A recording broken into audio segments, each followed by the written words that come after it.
Shalom, selamat pagi saudaraku. Saudaraku, jujur ya, seringkali kau dan saya ketika menghadapi hal-hal kehidupan ini, kita seakan-akan bingung dengan hidup ini, betul gak?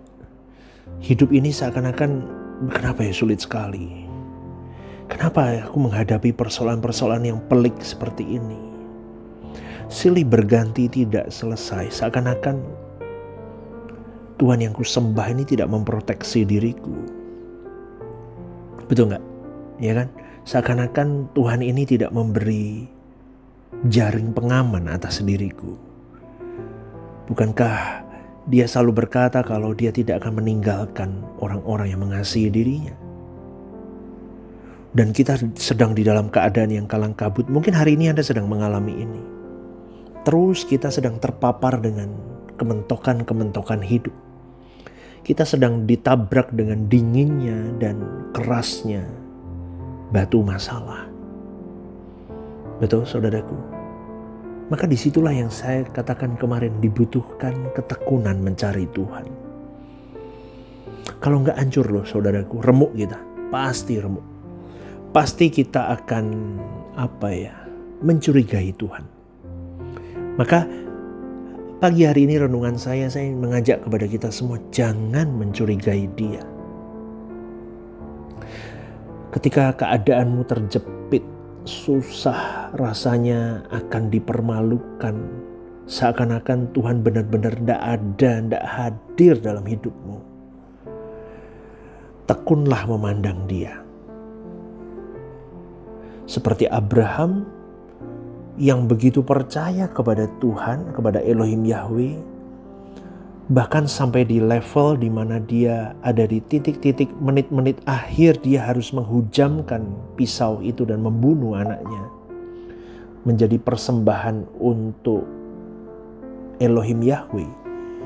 Itu tidak ada perbantahan loh dalam hidup Abraham. Saya tidak membaca dalam firman Tuhan ada satu hal pun perbantahan dalam hidup Abraham. Tidak ada.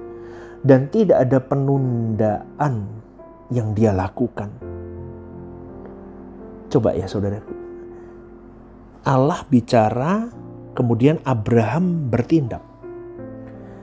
Abraham bertindak tanpa ada curiga sama sekali sama Tuhan. Walaupun ya saya mau katakan hari itu dia akan menghujam habis, memotong segala pikiran, perasaan, kehendaknya. Dia pangkas habis di dalam perjalanan menuju ke Bukit Moria itu. Dia tahu ada di gambaran di kepalanya, pasti sepanjang perjalanan itu dia akan menghunuskan pisau itu ke anaknya, memotong-motong anaknya, membakar anaknya. Itu tidak gampang menjadi seorang Abraham. Tetapi Abraham, kita belajar dari pribadi Abraham, dia tidak mencurigai Allah di dalam kementokan hidupnya. Dia mentok tuh, Abraham tuh mentok gitu hari itu. Kenapa saya ngomong mentok? Nah, dia mau mundur gak bisa, maju gak bisa. Maju habis ini, maju anaknya habis. Mundur gak bisa, dia lukain Tuhan. Coba saudaraku, kita kan begitu juga kan seringkali. Depan laut, belakang pasukan bangsa Mesir. Kita kan begitu kan seringkali. Tuhan bawa kita ke dalam situasi-situasi yang enggak banget deh. Pokoknya susah banget lah pokoknya. Situasi-situasi yang ini pilihan sulit. Betul kan saudaraku? Disitulah saya katakan dibutuhkan ketekunan mencari Tuhan. Dibutuhkan ketekunan mengalami Tuhan. Dibutuhkan ketekunan tinggal di hadirat Allah. Tujuan ketekunan itu bukan sekedar supaya masalah kita diselesaikan. Mau masalah sakit penyakit, ekonomi, apalagi lah, keluarga, pekerjaan, pelayanan atau apapun. Tetapi lebih kepada ketekunan itu lebih kepada bidikannya adalah membangun persahabatan kita kepada Allah. Amin saudaraku. Jadi koneksi kita sama Tuhan itu lebih diperkuat dulu. Jadi sampai tidak ada lagi keraguan kita kepada Tuhan tentang apa yang terjadi, yang kita alami. Seperti Abraham itu karena koneksinya dengan Allah itu baik, maka dia tidak ada perbantahan di dalam setiap tugas yang dia emban dari Elohim Yahweh. Itu saudaraku, tidak ada keraguan. Dan itu akan mengantar dirimu dan diriku ke rumah abadi kita suatu hari nanti di langit baru, bumi baru. Saudaraku, ketekunan kita bukan hanya menghasilkan mujizat. Bukan hanya menghasilkan perkara-perkara ajaib di dalam kita menyelesaikan permasalahan kita yang ada di dunia fana ini. Tetapi juga menjalin persekutuan dan hubungan yang harmoni dengan Tuhan. Mujizat sesungguhnya itu adalah ketika kau dan saya dilayakkan masuk ke langit baru, bumi baru. Betul loh. Kita ini sudah mengandung kodrat dosa. Tapi kita bisa loh masuk ke langit baru, bumi baru gara-gara permasalahan hidup yang sementara di bumi ini. Kita semakin tekun cari Tuhan, ternyata kita semakin dekat sama Dia, kita semakin mengerti maunya Dia, semakin kenal Tuhan. Akhirnya karakter kita dibentuk, pola pikir kita dibentuk, mental kita dibentuk, kepribadian kita dibentuk. Akhirnya kita menerima mujizat terbesar, yaitu apa? Masuk ke langit baru, bumi baru. Ngerti nggak saudaraku? Itu goalnya kita itu begitu sebetulnya. Kerangka yang saya buat untuk kalian mengerti kebenaran itu yaitu goalnya di situ. Itu mujizat terbesar kita. Mujizat terbesar sepanjang dunia ada. Betul. Maka hari ini kita sedang menata batu tangga kita ke sana. Ngerti nggak saudaraku? Melalui masalah-masalah ini. Maka jangan sampai dirimu meragukan Tuhan. Harus tidak ada keraguan dalam dirimu dan diriku. Harus ada cinta yang bulat dan utuh ke Tuhan. Ada penghormatan yang sepantasnya kepada Allah. Ada takut dan gentar yang benar kepada Allah. Supaya engkau dan saya bisa masuk ke rumah abadi kita. Amin ya saudaraku. Pemazmur pernah menuliskannya dengan kalimat begini, sekalipun dagingku dan hatiku habis lenyap, gunung batu dan bagianku tetaplah Allah selama-lamanya. Sebab siapa ada padaku di surga selain Engkau? Hanya Engkau yang ada, karenanya Engkau yang kuingini. Kita harus kayak pemazmur ini. Inginnya Tuhan aja. Melo deket Tuhan aja. Peluk kaki Tuhan aja, terus begitu. Kita kuat, kita aman saudaraku. Wah itu kalau enggak ya, saya kesaksian hidup deh. Kalau saya enggak begitu sama Tuhan, duduk dekat kaki Tuhan, habis saya udah. Habis, betul. Gak kuat. Gak kuat. Mungkin hari ini Anda sedang mengalami hal-hal yang tidak Anda, aku gak kuat pastor. Lah inilah cara, saatnya Anda mencari Tuhan. Lebih tekun. Lebih serius, ketekunanmu lebih lagi. Nanti lihat deh kalau hubunganmu sama Tuhan udah semakin dekat ya. Ini bukan masalah lagi jadinya. Yang kita buat masalah hari ini tidak jadi masalah lagi. Loh ini kesaksian hidup saudaraku, saya sudah ngalamin. Ini kita naik kelas terus sama Tuhan. Semakin dekat naik kelas, semakin cepat. Nanti kalau sudah sampai di level S1, S2, S3 profesor gitu, gambarannya begitu. Nanti masalah kita ini masalah SD, udah gak ada masalah lagi buat kita. Ngerti gak? Urusan tentang daging, urusan tentang orang menghina kita udah lewat itu kelas SD. Orang bicarain kita jelek-jelek, itu kelas kecil, itu kelas rendah masih. Nanti kalau kita udah dekat sama Tuhan, biarin hidupku bukan dinilai manusia kok. Hidupku dinilai oleh Tuhan. Terbang aja. Nah itu yang saya maksud saudaraku. Jadi dibutuhkan yang kuingini Engkau saja. Itu kalimat yang pas deh. Yang kuingini Engkau saja. Berdiam di rumahmu seumur hidupku. Waduh, keren saudaraku. Itu loh, berdiam di rumahmu bukan terus di gereja terus. Enggak, maksudnya berdiam di rumahmu itu artinya tinggal di hati Tuhan. Dan Tuhan tinggal di dalam diri kita, di hati kita. Aku tinggal di dalammu, dirimu di dalamku. Wah, itu luar biasa. Amin gak saudaraku? Ya. Jadi kita akan mengalami mujizat terbesar itu.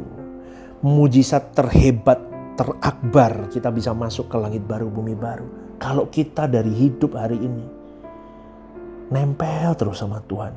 Beberapa hari lalu saya ngomongin ini kan, nempel kayak perangko sama Tuhan. Maka di tengah kekacauan hidup kita ini, di tengah kekacauan dunia hari ini, kita mau memisahkan dari dunia hidup kita dengan cara kita merapat ke Allah. Kita semakin intim aja sama Tuhan. Kita mungkin diajak orang loh, malah sok suci kamu, sok-sokan kamu ke gereja terus, doa terus. Gak mau kumpul sekarang kan, ada yang gitu kan sekarang kan, begitu kan. Kamu gak asik sekarang orangnya.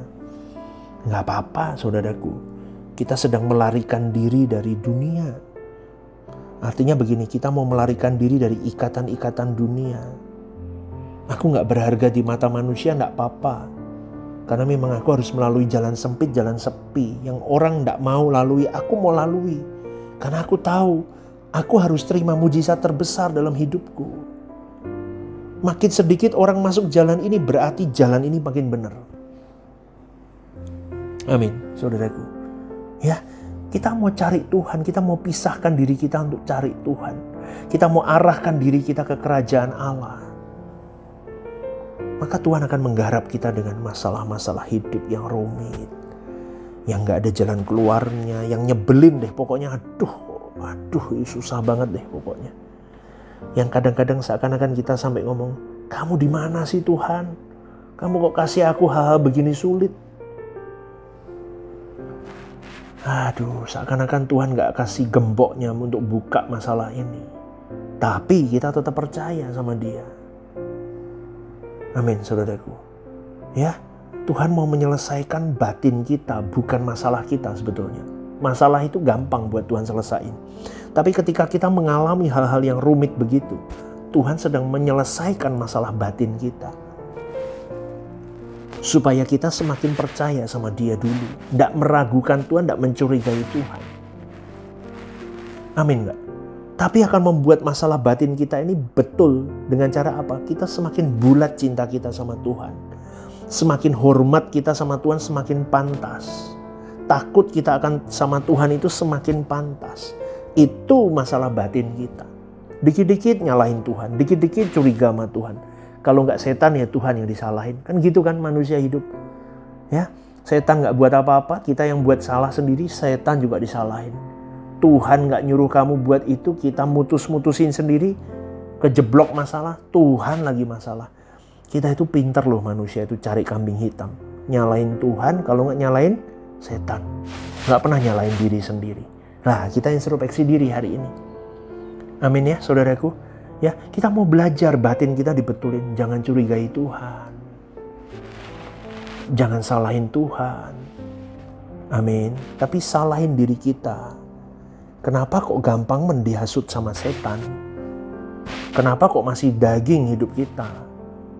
Pengen beli ini, pengen beli itu, habis itu nyicilnya bingung, pusing kepala sendiri, disita nyalain Tuhan. Loh, kamu yang nyicil sendiri.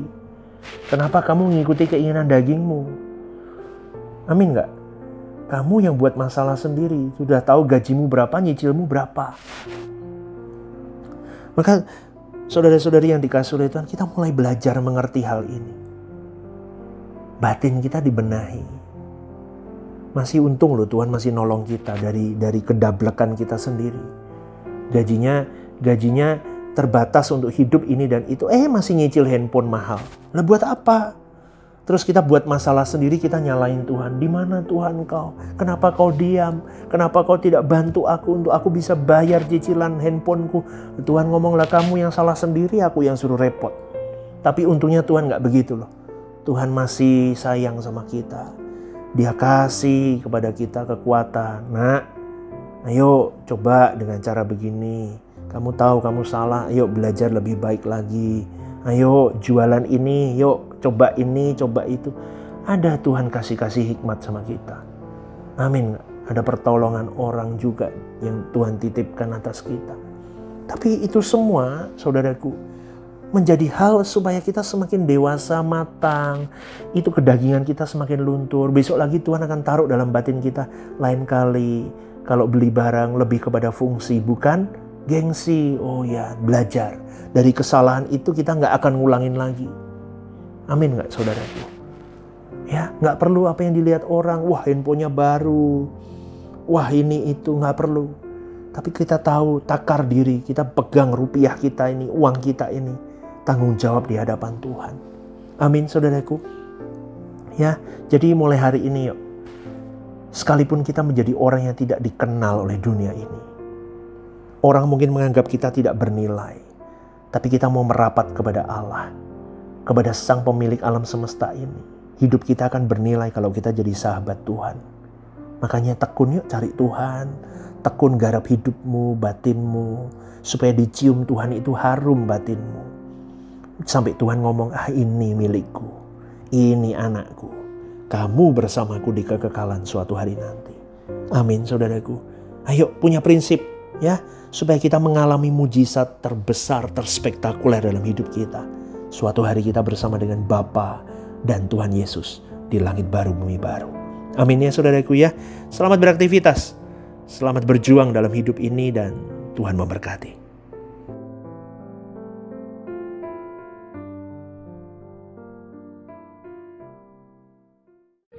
Ibadah Suara Kebenaran setiap hari Rabu jam 6:30 malam di Gereja Sentral END Mall lantai UG. Ibadah Raya setiap hari Minggu jam 10 pagi di Gedung Gereja Sentralan Mall lantai UG, disertai ibadah anak dan teens. Home Usia Indah setiap Jumat Minggu kedua jam 5:30 sore di Gedung Gereja. Ajak rekan dan saudara Anda untuk bergabung bersama kami.